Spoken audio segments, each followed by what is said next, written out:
यश मिळवत नाही, यावेळी पालक निराश होतात, आपल्या मुलांना रागवतात किंवा मारहाणही करतात. परंतु सांगलीमध्ये एक घटना अशी घडली की पालकांच्या या नैराश्यातूनच एक मुख्याध्यापक असलेल्या बापाने मुलीला नीट परीक्षेत कमी मार्क मिळाल्याने इतकी मारहाण केली की या मुलीचा आपल्या बापाच्या मारहाणीत दुर्दैवी मृत्यू झालाय. नमस्कार, मी गजला सय्यद. आपण पाहत आहात महाराष्ट्राची लोकप्रिय वृत्तवाहिनी शबनम न्यूज.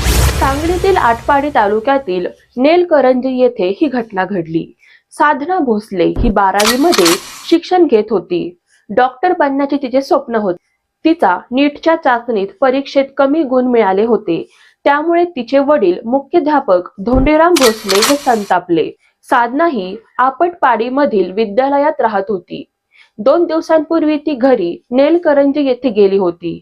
त्यावेळी नीट परीक्षेच्या चाचणीत परीक्षेत कमी गुण मिळाल्याने तिला मुख्याध्यापक पित्याने जात्याच्या लाकडी खुंट्याने रात्री बेदम मारहाण केली होती.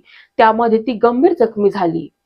परंतु त्यानंतर तिला रुग्णालयात उपचारासाठी न नेता दुसऱ्या दिवस सकाळी ते योग दिन साजरा करण्यासाठी शाळेत निघून गेले.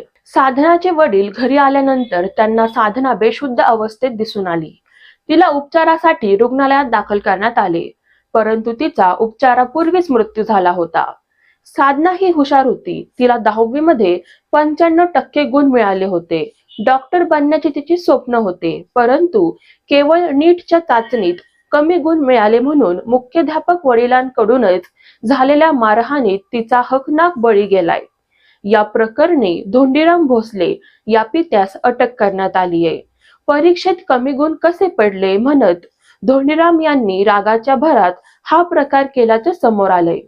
आटपाडी तालुक्यातील नेलकरंजी येथे साधना भोसले ही विज्ञान शाखेत शिकत होती. नेलकरंजी गावातच खासगी शिक्षण संस्थेत वडील धोंडीराम भोसले हे मुख्याध्यापक होते.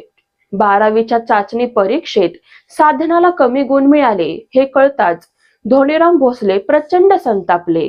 12वीतील चाचणी परीक्षेत कमी गुण कसे पडले म्हणत धोंडीराम भोसले यांनी रागाच्या भरात साधनाला लाकडी खुंट्याने मारहाण केली. या मारहाणीत साधना ही गंभीर जखमी झाली. मारहाणीमुळे तिची अवस्था इतकी वाईट झाली की तिचा मृत्यू झाला.